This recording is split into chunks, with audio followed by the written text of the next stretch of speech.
I put my dad in the street against a heavyweight. I've gone back to the dad. I've punched him a few more times. 5 blokes outside my front door. Can you come and help One me? hell of a fucking story, so stay tuned.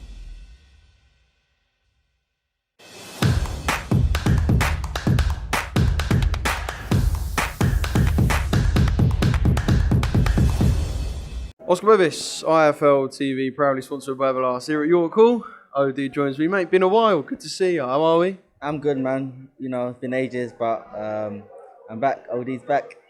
Back on IFL TV.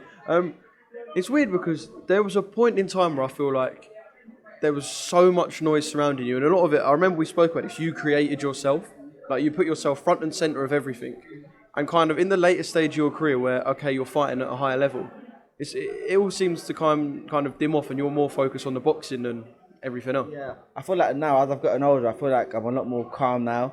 You know, when I was young, when I first turned pro, I was new in the game. I was so excited about the lights, camera, the action. Wanted to be known, wanted to be like quite famous, and wanted everyone to be talking about me and to start some shit all the time. But as I've got older, I'm just more calm now. I'm more of a calmer person. I don't respond to people when they say bad things about me anymore.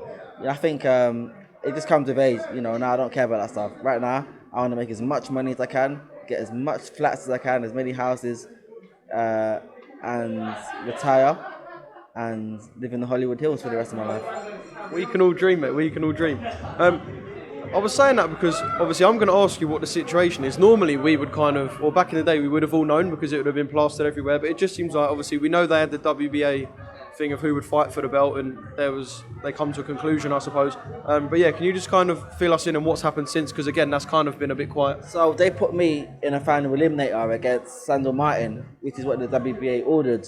Sandor Martin obviously being signed to Matchroom. Eddie Hearn ain't gonna bid because literally I say all these bad things about Eddie Hearn. I diss Eddie Hearn every chance I get because he threw me under the bus all those years ago in 2017 when I was innocent. I told those guys I'd never heard of the Hillsborough. I said something about Tommy Cole. This guy's from Hull. The Hillsborough happened up in Liverpool. Had nothing to do with it. I had never heard of it in my life, and they knew that, and they still threw me under the bus just to protect his rep because Eddie Hearn said to me, "I've got a lot of fans out there. I've got a lot of fans out there up in Liverpool, and I sold many tickets out there, and I had many boxing shows out there, and you know, so even though I know you're innocent, OD, I do believe you. I know you're innocent, but I need to make it seem as if I'm gonna like kind of discipline you. So I've got to throw you under the bus." And I'm sat there, and I'm like, so you know that I'm innocent, and yet you're still gonna go out there and throw me under the bus, and tell the boxing fans that you don't believe me. I'm like, fuck you and fuck your shows up there. I'm innocent. I said nothing wrong. And this is why I left Matchroom and I went to Frank Warren.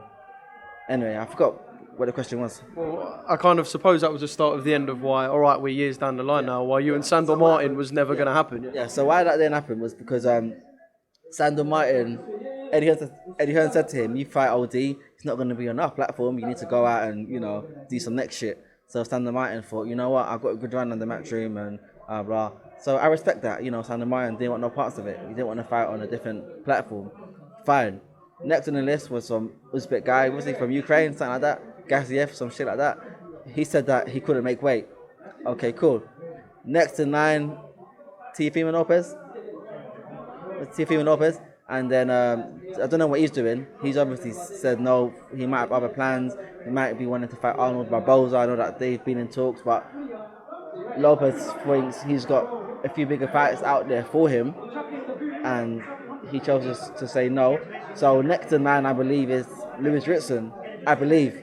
You know, I can't say whether we've had a few talks here and there, but the WBA, they haven't ordered it yet, as far as I'm concerned. But I believe that the fight will be ordered, and if it is ordered, that'll make a good fight. That'll make a good show. You know, I'll get rid of him in 2-3 rounds, get paid, and sit up into the sunset again.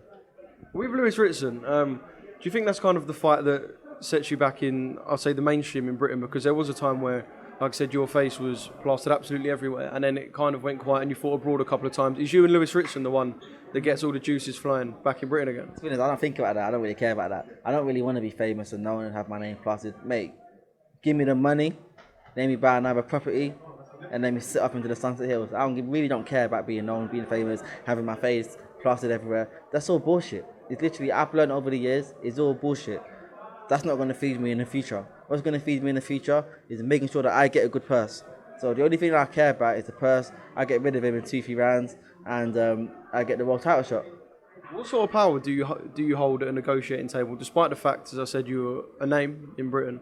What sort of power do you hold, because you're not signed to a broadcasting platform as well? So what sort of power do you hold when going to a negotiating table? That I'm Ohara Davies. I'm OD. Come on, I'm OD. I sell more than he sells. I don't care whether he's signed to this person or that person. I'm OD. That in itself sells. So that's the power that I've got. Not in an arrogant, cocky way, but it's the fucking truth. And you know, especially up there, I know a lot of them hate me. People up in Liverpool, Newcastle, it's all the same thing. You all don't like me.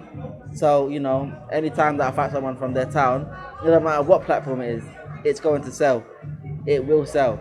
And just like I've done to Dave Matthews, Christopher Truman, Tom Farrell, Lewis Ritson will be the next on the list. I'll go to his hometown and I'll take care of him in 2-3 rounds. Well, that was going to be my next thing. You're happy to go to Newcastle. You don't care where this fight is going to be. Oh, it don't matter where the fight is. You know what? The fight could happen in London. I don't mind it happening in London, but I prefer it happening in Newcastle because, you know, it'll be quite a decent road trip. You know, I'm in London all the time, but I wouldn't mind a decent road trip up to Newcastle, enjoy some of the restaurants and the clubs and stuff like that, and fight Lewis Ritson while I'm there. Why not?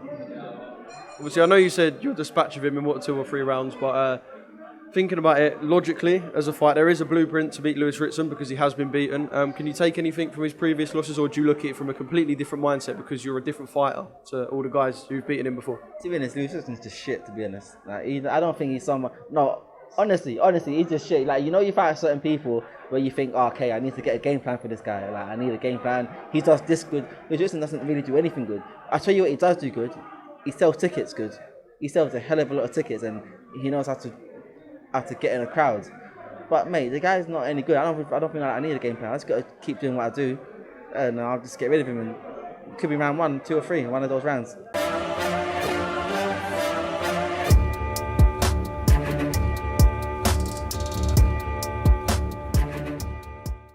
Yeah, I put my dad in the street against a heavyweight. I've gone back to the dad. I've punched him a few more times. 5 blokes outside my front door. You coming in? One hell of a fucking story, so stay tuned.